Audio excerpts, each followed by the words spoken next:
to wait and I'm just going to keep talking because I want to make sure that everything goes. And I think we will be, let's see, live. We are live on Facebook and YouTube. And I'm going to start a watch party. Hey, everyone, let me just go here so you can at least see me while I do this real quick.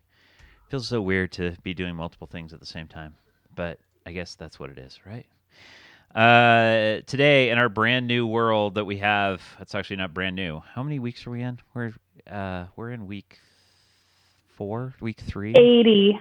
Oh, wait, there's a voice from the past. Who is this voice? Hey, look, there's Afton. 80. There's Afton Kofeld of Broken Top Candle Company, and of course, Tom Schnell of Business Oregon. Hello, ladies and gentlemen, or lady and gentlemen.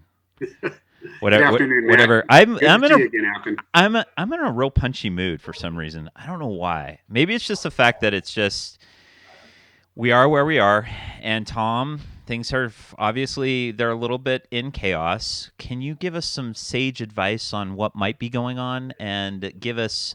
I've heard that we may even get a word of the day. So, what would that be, Tom? Well, I'm going to take a play out of your book, and I've been following you on the Facebook and these posts and everything, and you've been doing the word of the day, and I really like it. I thought it was kind of cool, and so I'm going to give it later. You brought a word though that I'm not going to use for the word of the day, although it's very appropriate, and that's chaotic. And right now things are very chaotic, although we're starting to get some clarity, but it seems like as soon as we get clarity, it gets chaotic again. So what do we know today, right now, as we stand? We know that the EIDL loan program has a lot of ups and downs, sideways. It seemed like they came out originally and said, if you are applying for it, apply for the $10,000 forgivable loan portion of it. And that would be funded in 3 days. It then came out and said that you could be qualified for up to $10,000 in 3 days. Then it came out and it was, you could be qualified up to $10,000 and you would receive funding 3 days after an SBA loan officer approved your application or reviewed it. As of Friday, we were hearing it, and I got it confirmed on Monday yesterday, that it's $1,000 per employee up to $10,000, and that it will need to be reviewed by an SBA loan officer. And the 3-day kind of disappeared. I don't know if it's still out there or not, but we're not hearing that. So a lot of businesses are very confused and frustrated because they went in immediately and applied, thinking that all they had to do was apply, get the 10,000, and it'd be in their checking account 3 days later. And that's not the case. We're starting to hear some businesses. I just talked to one yesterday that the SBA had talked with them, and they were saying that they were going to get funded this week, which is really good news. And so they are getting that. The Paycheck Protection Program, it was rolled out on April 3rd. Credit unions and banks started taking application on those. We heard that the first round of funding actually happened on Sunday. We've talked to multiple businesses that were funded on, I said Sunday, let me retract that. It was on Saturday that they started getting funding. We talked to some that got it yesterday, and we're talking to a lot of businesses today that were getting funded through the Paycheck Protection Program. So it looks like both the Paycheck Protection Program and some of the EIDL money is coming through today, or should I say this week. A lot of it was today. And so that's really good news because these businesses are starting to get some money that they need.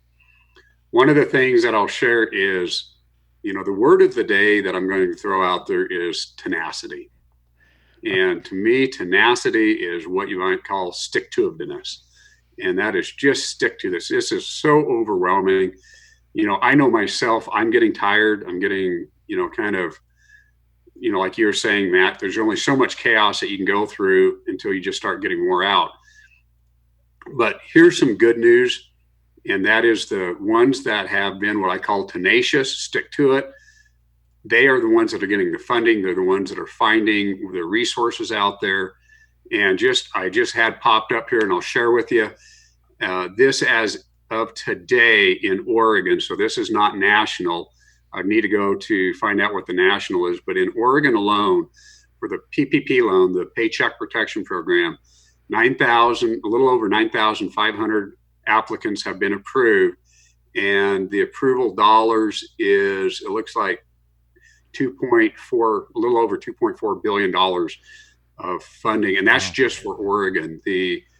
I'd have to go back, and I don't know if they have the entire. They do have the entire one here, and that is for the United States right now. Over 1 million applicants, and the amount that has been committed to is right now it stands at $247 billion. So keeping in mind, my understanding is the SBA allocated 350 billion. We're sitting at 250 billion as of today. So that means that there's only, a little bit left out there. So if you haven't applied, my recommendation is get out there and apply. A lot of lenders on Friday were saying they weren't taking any more applications.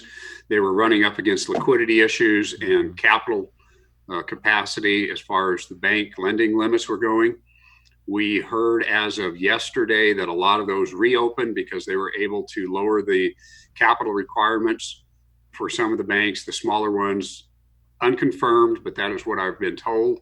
We also were told that a lot of the banks were able to go to the Fed funds discount rate window and get money to be able to continue lending out, which is really good news. So a lot of those banks, if you talk to some, I guess what I'm getting at is this: if you applied for the EIDL loan before April 1st, they had a system crash, you're going to need to reapply. On the Paycheck Protection Program loan, if you talk to your lender on Friday and they said, we can't take any more, we're done, I would recommend that you circle back with them, because a lot of those same lenders are saying that they do have money now to lend out. So that is what I'm talking about, the tenacity of it. Stay with it, stick to it, try multiple resources. The other thing is too, there's a lot of misinformation flying back and forth. And as you said, the information I can send out today can be totally different tomorrow. So just stay up with the updates. It really is going to go to the people who stick to it, the tenacity. And so that's my word of the day for you, Matt, is tenacity. That's a good You one. Hey, oh, sorry, Afton, go ahead. Sorry. No, that's really insightful. So I think throughout the last few weeks, we've talked about, who's done what. And I did submit and apply for the SBA EIDL loan. And it's funny because I took a screenshot of the application submittal, and I was just looking at it, and I submitted it on March 30th. So I will be going back on today and redoing that. Yeah, and what ended up happening, and once again, this is the information I'm getting, and with new information, I'll provide, with new information, make a new decision, with new information, provide more updated information. Well, what I was told is they put the application out, the systems crashed, they didn't get it, all the stuff submitted and reviewed, and so they came up with a new application. And this is the third iteration of that. And so people that applied before April 1st were on the old system.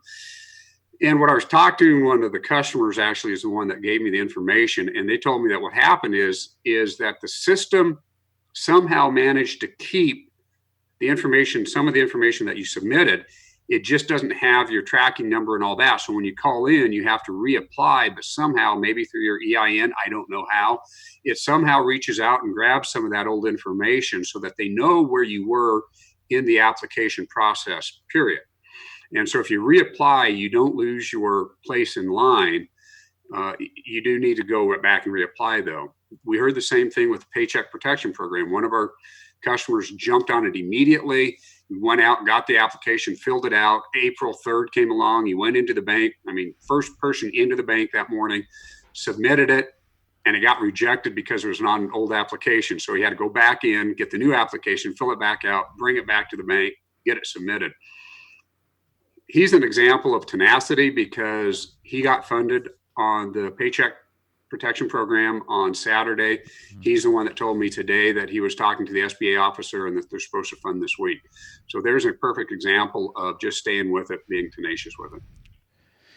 Yeah, I think, and one of the things that it reminds me of, and we hear this as business owners, is it's a good idea to get to know our banker. And so this is Yes. one of those times that we definitely should be getting to know our banker through that tenacity, as you're saying, Tom.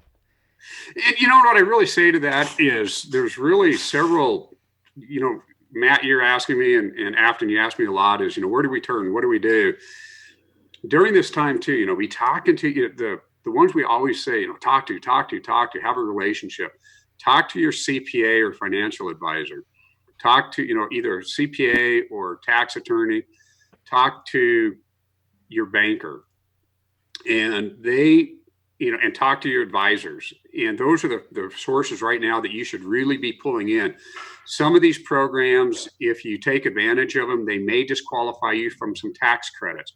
So you want to understand, is it better to take the Paycheck Protection Program loan, or is it better to hold off and take some of the tax credits? I'm not a financial advisor, and so I don't want to give any advice on that, but those are questions that really go to your CPA. Typically, this time of year, they are absolutely buried because April 15th is tax deadline. As many of you know, that was pushed back. And so they do have, I don't want to say they have time because that's not fair to the occupation because they are slammed right now, but still reach out and talk with them and get guidance on that. Talk to your banker. Reach out to your banker. The banks right now, a lot of them are offering payment deferrals. Some of them have specific loan programs for this.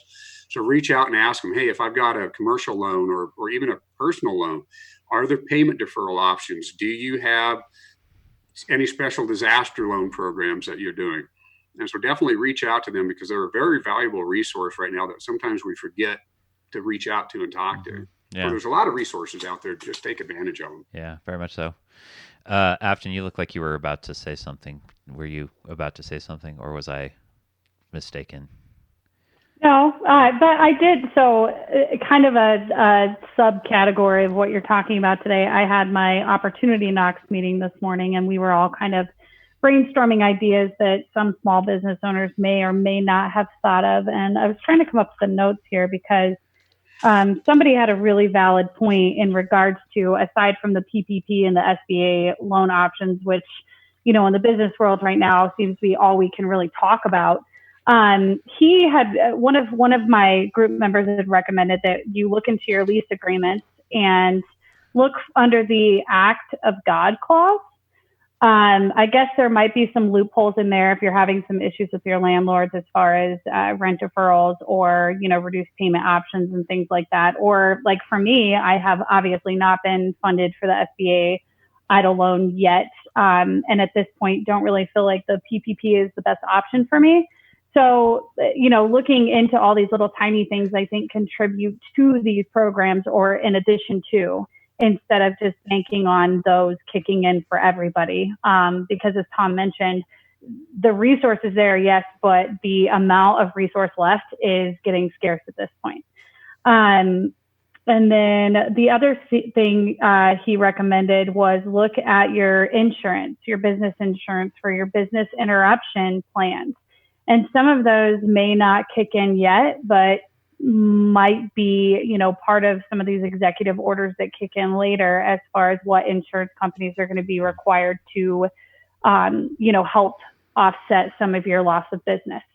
Mm-hmm. Yeah, I think in like Tom and Afton are both saying, I think it's one of those that we just have to look at all of our resources right now and not, it's one of those turn over every rock, turn over every stone, just figure out, and make sure that we're doing what we're doing. And that's even within our own businesses, like us, well, two of us around this table at least, and then the business banker guy over here, because I know Afton, for you pivoted and did sanitizer, and you probably could sell like bazillion dollars worth if you could actually get other supplies, which has been a challenge, but Yeah. That's, and I mean, how did you, I guess, if you're willing to share, how did you go through that process and sort of like, okay, this is something we could do?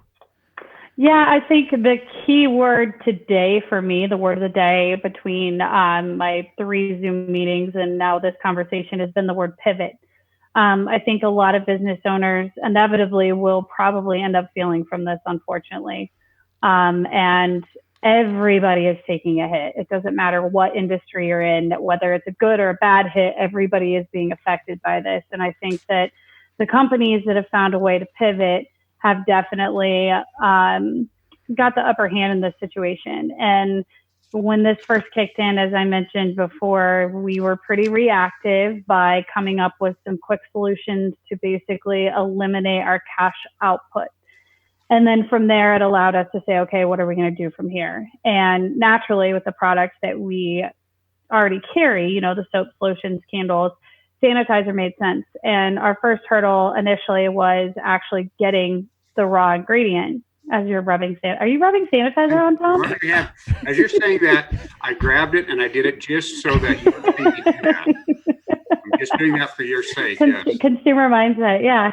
Yes. No, so our first hurdle was definitely getting the base product. It was a high demand and took us a while to get a hold of. And now that is not our problem. We actually have about 180 gallons of sanitizer sitting in our warehouse and nothing to package them in because the residual effects of the coronavirus originally hitting China is starting to take effect here in the U.S. with accessibility of packaging options being our plastic bottles and our glass bottles. So it sounds like it's a short-term hurdle. And, right now that's kind of why we've only offered the product to be an e-commerce platform versus, we have the ability to sell this wholesale all day long, except for we can't package the product. So again, I think that was like a perfect example of being able to pivot and saying, okay, how can we take this situation and bend it to be what the community and what the country needs right now. And there's another product-based company in my Opportunity Knox group locally that works with a fabric product, and same thing, her product is not really moving on the boutique sales, which is primarily her main source of income or revenue generator for the business. So they switched from doing their traditional product to making face masks. And I think that everybody's just kind of doing what they have to do right now. And if you can do that and you can continue, like you said, to be tenacious and stay on top of it and stay educated. But also for me personally, I have the mentality that I can't use that as my escape. I don't want to rely on those programs to get me through this if I can. And even I know people, and I don't know if you've consulted or have talked to some people that are getting these funding, but part of my Vistage groups, a few of them have gotten funded for the PPP already as of today. And instead of them immediately using this money, they've actually set up a separate savings account that they've put the funds into as kind of a reserve, just in case, because there's so much unclarity as far as what the ramifications of actually using this money will have.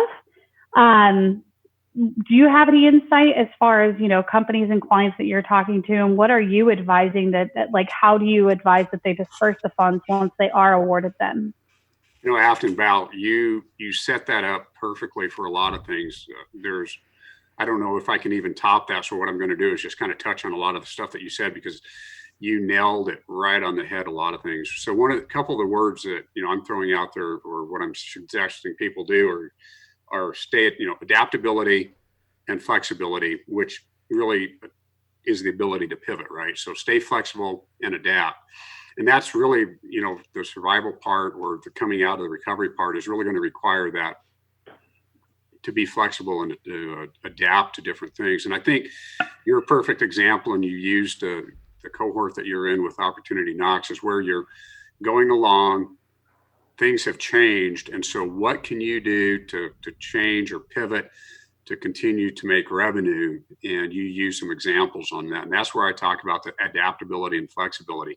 And I really like how you teed this up. And these programs, whether it's the EID, whether it's the Paycheck Protection Program, or any other of these programs that come out here, I would really cautious not to look at those as an event in itself. They're more of like a lifeline to allow you to get through this, to continue on. And so many people I've seen are looking at it as if this is what's going to save them. And I caution that. I think you're taking the right approach, Afton, is that you still need to stay focused on your customer. You still need to stay focused on revenue generation, cutting costs, like what you're talking about, but continue generating the revenue. Using these programs as a backstop to basically, if things continue to get worse, or if you have a little slippage, that you can maybe lean on them a little bit, but cash preservation. So you hit all the topics that I would talk to, and that's number one, continue focusing on your customers.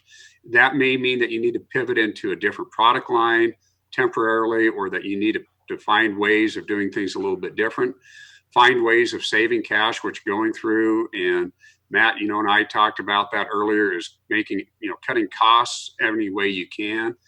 And then taking that money that you do get and putting it aside and using it very judiciously. So yes, I've talked to several people that did exactly what you're doing.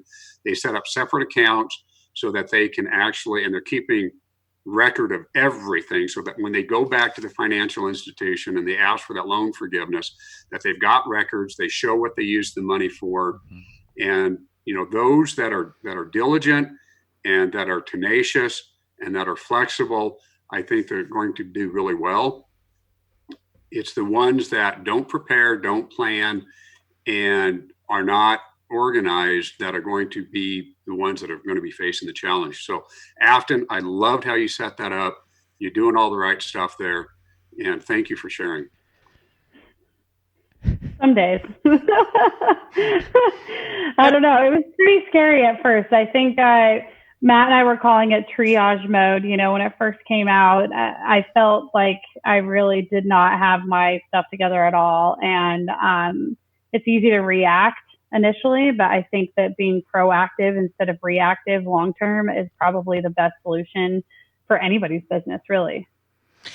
I heard it put very well. It's like building an airplane while you're trying to fly it. Oh yeah. And there's a lot of similarities there. You're trying to fly this airplane, running a business, and at the same time you're trying to do triage on it. You're trying to go out and find funding and trying to find new customers, trying to, like you said, Afton, wow, we found hand sanitizers. Excellent. We got all the product. Wait a second. We can't find anything to put it in. What do we do with it? And that supply chain, and that's something that we put out, originally in the business finance or the survival tip, we talked about that exact thing, was make sure you have the supply chain there, because you can go out and find new businesses or new opportunities, new customers out there. But if you can't get the product in, or potentially can't even get it out, it really kind of dampens the ability to market and sell that product. So make sure that you're checking on the supply chain, make sure you're checking on your customers too. We just had one company that had a fair amount of orders through a larger retail company, and he just sent me a note stating that they just canceled 5 of those orders. So stay on top of that. Yeah. And again, it's easy for me to use the example of the sanitizer because it's kind of my realm right now. But when we first launched it, we took a cautious approach. We could have blown it out of the water and said, you know what, we're going to put this out to all of our 900 independent boutiques, and we're going to push it to Macy's. We're going to push it to Bloomingdale's and Whole Foods. But, I think the smart thing to do was kind of sit on that and say, okay, let's start where we kind of get the most return on the investment that we just put in at this tough time, which was our e-commerce site, and then trickle in from there. So I think it's great that people are pivoting, but I think that goes hand in hand too with doing it smart and doing it strategically. Know your supply chains, take it easy, take it slow. I think it was pretty exciting when we first got the sales, and I could have, like I said, very easily just blew it up. But at this point, I'm glad we didn't, knowing that, we're only sitting on a small amount of glass and bottles right now. So that could have really bit us in the butt. And I think I'm going to piggyback on what you said earlier. We have gone from triage mode. 3 weeks ago, we just got kicked in the gut and we were reacting. We're trying to find out where the resources were. I really see us entering into what I call the preservation mode now. And the preservation mode is, how do we continue to keep and serve the customers we have? How do we try to manage our cash flow and our cash reserves to the best of our ability? And so right now, I really think that we're coming out of the triage mode, going into what I call the preservation mode. And it's really, how do we preserve our business to continue to fight for another day? And so that's the next one that maybe we can talk about is what can we do for, preservation. Afton, you've already talked a lot about it, but I think right now is, how do we start looking at the preservation stage? Mm-hmm. I'm running short on time because I got Sherry coming up here. Hey, Tom, I do want to put up. You sent me a graphic earlier, and I just want people to know that if you have more, or you get some more information here. This is a really good one here, and I'll go over just very, very briefly. The website there is, if you have any questions or looking for resources, go on there. There's a ton of resources on there. And they just redid it over the weekend to make it user friendly. Down below is a small business navigator hotline. If you have any questions, it can go anywhere from funding to employee to unemployment insurance. Any questions you have, give that number a call. If they don't know the answers, they will get it and get back to you. Great. Hey, it's always a pleasure to have you, Tom, and Afton. It's always a pleasure when you stop by as well. I hope we see more of Afton. Well, okay, this is purely selfish because I'm lonely. All it is me, and I see these virtual people over here. I know exactly. Well, Matt, I have to say that I really enjoy the broken top candle that's burning there. I noticed that. You like the product placement? Here we go. It was awesome. Good for supporting a local small business. Hey, I have to tell you, I don't force that upon him. He willingly does that. Well, I think it's wonderful. And then you got a little Bellataza cup here. There's I gotta and over my shoulder. Let's see, over my shoulder you've got the Minion, and then you've got Bellataza, and then you have Flip Flop Sounds. There you go. So there you go. Yes. Thanks, guys. I appreciate it. Thanks, Afton, for taking the time. Tom, thanks as always. You're welcome. I'm gonna be on here pretty quick with Sherry Helt, and say hi to Sherry for us and take care of both. All right. See you guys. All right. Bye. Guys. Bye. Okay, I'll be right back with Sherry. Need to kill this and then come on live with Sherry here momentarily. So stay tuned to wherever it is. I'll stream this also to on my personal, just so that everybody can see it there too. So